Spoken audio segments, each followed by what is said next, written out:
स्वर्ग म्हणतात तो हाच, आपल्या पृथ्वी पण स्वर्ग आहे. हे वाक्य मला लोणावळ्यामध्ये आल्यावर खरं वाटलं.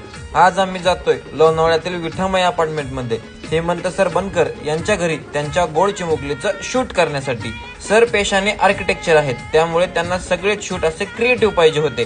आणि सर पण मला म्हणाले, तुमचे शूट मला खूप आवडलेत, म्हणून मी तुम्हाला शूट करण्यासाठी बोलवलं आहे. मग आम्ही सगळ्याच प्रकारच्या ट्रेडिशनल थीम केल्या, वेस्टर्नही थीम केल्या. राजमाता जिजाऊ ही थीम बाळाला खूप छान प्रकारे दिसत होती, त्यामध्ये बाळ खूपच देखणं दिसत होतं. मग शेवटी आम्ही फॅमिली शूट केलं. सरांच्या घराचं अँबियन्स खूप छान होतं, त्यामुळे घरात व घराशेजारी असणाऱ्या लॉन मध्येही आम्ही फॅमिलीचं शूट केलं. सरांची मोठी मुलगी ऋता ती खूप गोड होती आणि मस्तीखोर देखील होती. तिला काढलेला प्रत्येक फोटो बघायचा होता. फॅमिलीचं शूट झाल्यानंतर आम्ही फोटो सिलेक्शन केलं आणि आजचं शूट संपवलं. आपल्या पण चिमुकल्यांचे अशाच प्रकारचे शूट करण्यासाठी आपल्या पेजला लाईक व फॉलो करा.